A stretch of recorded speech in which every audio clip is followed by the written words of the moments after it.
तब धनु राशि वाले मेरे प्यारे दर्शकों, कैसे हो आप?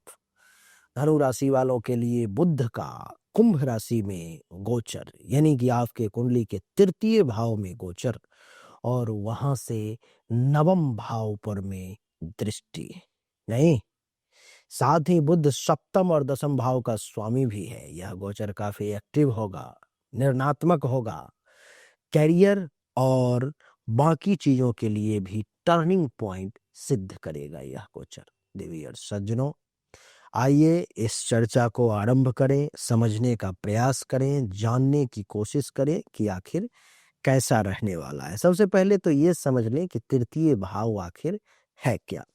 देवी और सज्जनों, तृतीय भाव जो है सो धनु राशि वालों, मैं बता दूं कि आपके साहस का भाव है, आपके पराक्रम का भाव है, छोटे भाई बहन का भाव है, यात्रा का भाव है, गले का भाव है, इत्यादि का भाव है। यहाँ से सप्तम दृष्टि नवम भाव पर में है। नवम भाव क्या है भाई?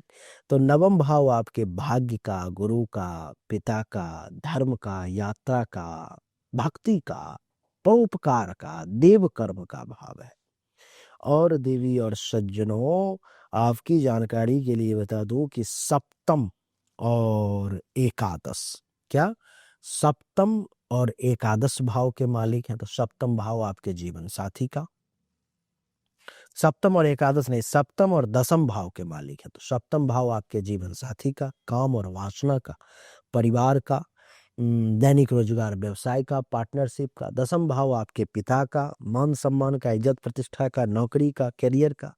तो इन सब को देखते हुए बुध देवता क्या प्रभाव देने वाले हैं, आइए उसको समझने का प्रयास करते हैं। सबसे पहला, साहस और आत्मविश्वास में तेज वृद्धि के योग है।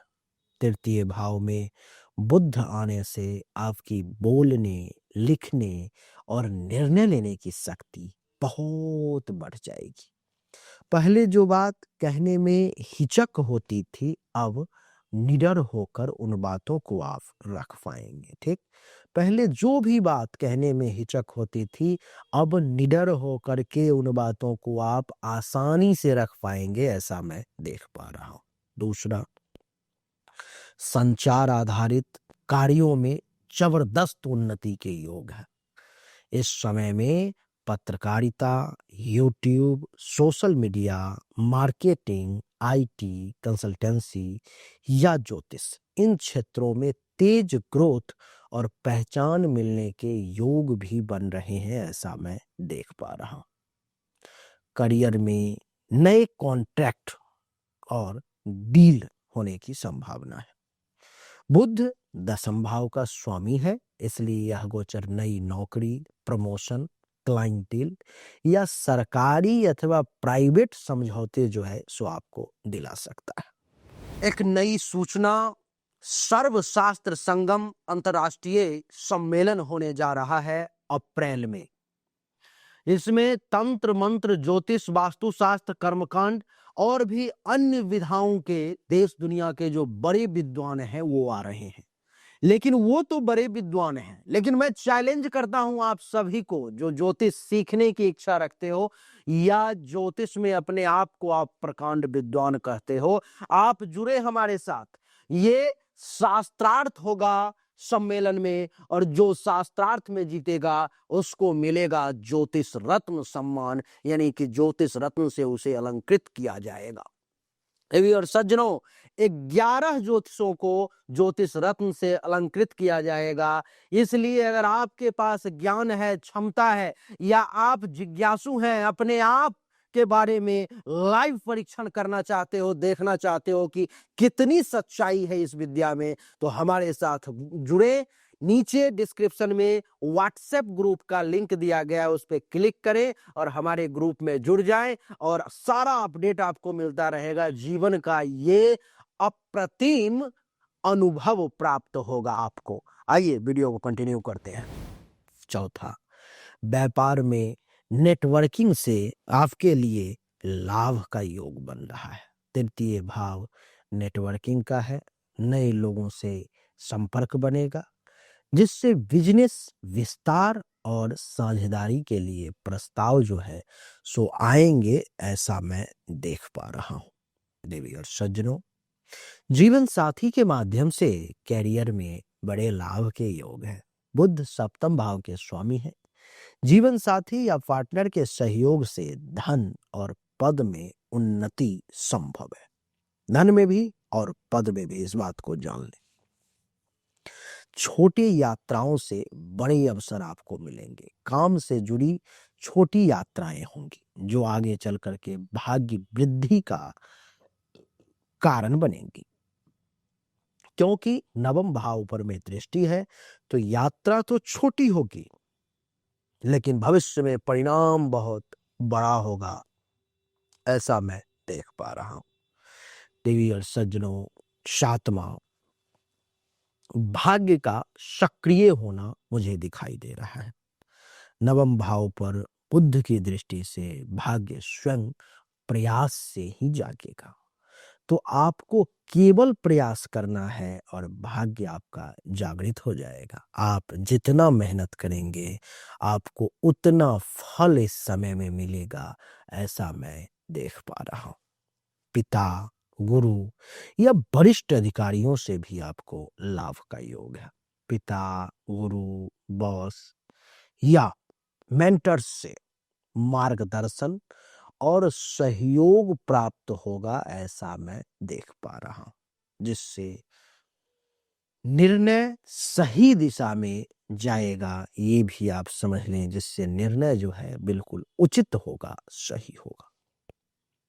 अगर कोई व्यक्ति सरकारी कार्य में सफलता चाह रहा था जिसे नहीं मिल पा रही थी, एक के बाद एक प्रयास आपके असफल होते हुए चले जा रहे थे, तो फाइल, डॉक्यूमेंट, एग्रीमेंट, इंटरव्यू, इन मामलों में अटके काम जो है सो तेजी से पूरे होंगे, ऐसा मैं देख पा रहा हूं। लेखन और कंटेंट से धन लाभ के योग है। क्या? लेखन और कंटेंट से धन लाभ के योग है, जैसे ब्लॉग, स्क्रिप्ट, किताब, कोर्स, ऑनलाइन कंटेंट। इनसे बौद्धिक कार्य से आय बढ़ने के योग मुझे दिखाई दे रहे हैं, जिससे आपको फायदा हो सकता है। बिजनेस व्यापार में भी इस समय में आप स्मार्ट फैसला लेंगे। अब आप भावनाओं से नहीं, तर्क और रणनीति से निर्णय लेंगे, ऐसा मैं देख पा रहा हूं। यही आपकी सबसे बड़ी ताकत बनेगी।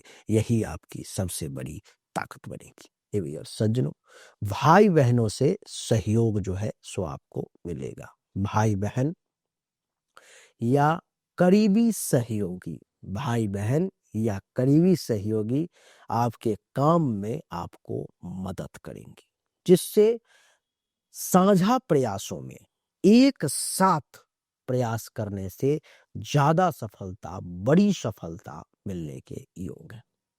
तकनीक और डिजिटल प्लेटफॉर्म से उन्नति के भी योग है। कुंभ राशि वालों, कुंभ राशि में बुध के गोचर के कारण क्या होगा? कुंभ राशि जो है सो तकनीक की राशि है और उसमें बुध का प्रवेश हुआ है। तो online business, app, social media, AI, digital course, इनसे आपको विशेष लाभ का योग मैं इस समय में अनुभव कर पा रहा हूं, देख पा रहा हूं।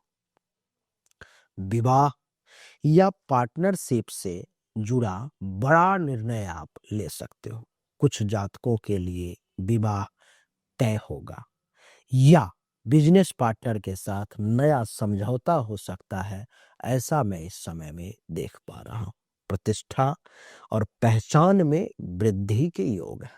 आपकी वाणी, सोच और निर्णय समाज में सम्मान और पहचान आपको दिलाएंगे। आपका नाम बनेगा, लोग आपके बारे में चर्चा करेंगे, लोग आपको जानने और समझने का प्रयास करेंगे। कुछ सावधानी है, जैसे कि जरूरत से ज्यादा चालाकी अथवा बहस या दोनों से बचना चाहिए। किसी से ज्यादा बहस ना करें। 4 लाइन आपने कहा, वो नहीं समझ पा रहा है, आपसे बहस करने की कोशिश कर रहा है, आपसे ठीक है भाई, कोई बात नहीं, साइड हो जाओ आप। बहुत ज्यादा चालाकी करने की कोशिश ना करें, नहीं तो आप फंस जाएंगे। अधूरे वादे किसी से ना करें। वादा वही करें जो आप निभा सकते हो। किसी भी पेपर पर अगर साइन कर रहे हो तो 11 अप्रैल से पहले पूरा फरवरी, पूरा मार्च और 11 अप्रैल तक आपको उसको पढ़ करके ही साइन करना चाहिए। उपाय आपके लिए ये है कि बुधवार को हरे मूंग का दान करो, ओम बुंग बुधाय नमः मंत्र का जाप करो, गणेश जी को भी चढ़ाओ, उनको दुर्वा बहुत प्रिय है, इससे आपका कल्याण होगा। तो देवी और सज्जनों, यही थी धनु राशि वालों की कहानी, जो बुध का गोचर आपके लिए तृतीय भाव में आकर के क्या परिणाम देने वाला है, ये हमने बताने का प्रयास किया। मैंने जो आपको अभी जानकारी दी, ये एक सामान्य राशिफल था। विशेष जानकारी के लिए अपनी हस्तरेखा से, क्योंकि आपके हाथों की रेखा, सबके हाथों की रेखा अलग-अलग है। कौन सी रेखा क्या कहती है, इसके लिए सबका पर्सनल हाथों की रेखा देखना विशेष आवश्यक है। तो विशेष जानकारी के लिए, सिर्फ अपने बारे में जानकारी के लिए, 100% एक्यूरेट जानकारी के लिए आपको थोड़ा-सा परिश्रम करना पड़ेगा। अपने दोनों हाथ को वॉश करके, धो करके अच्छे से लाइट में मोबाइल से फ़ोटो क्लिक करके मेरे नंबर पर भेजना होगा। अगर आपके पास में जन्म तारीख, जन्म समय, जन्म स्थान है, तब तो ये समझ लो कि सोना में सुगंध हो गया। यानी कि सोना तो पहले से ही अच्छा है, उसमें सुगंध आ जाए तो और बढ़िया। अगर दोनों इन्फॉर्मेशन है तब तो समझ लो कि बहुत अच्छा है। दोनों चीज़ों को, अर्थात हस्तरेखा की फ़ोटो, जन्म तारीख, जन्म समय, जन्म स्थान, सामने जो आपको व्हाट्सएप नंबर दिखाई दे रहा है उस पर में आपको भेजना है। जो उचित शुल्क है आपको जमा करना पड़ेगा। आपको एक्यूरेट और सटीक जानकारी मिलेगी, 100% सत्य जानकारी। देखने के बाद आप भी हैरान रह जाओगे। देवी और सज्जनों, वैसे आपको हमारा ये छोटा-सा वीडियो कैसा लगा, जो सामान्य विश्लेषण हमने दिया है? अच्छा लगा तो वीडियो को लाइक करें, शेयर करें, चैनल को सब्सक्राइब करके इसके बेल आइकन के बटन को दबा दें। राधे राधे, राम राम।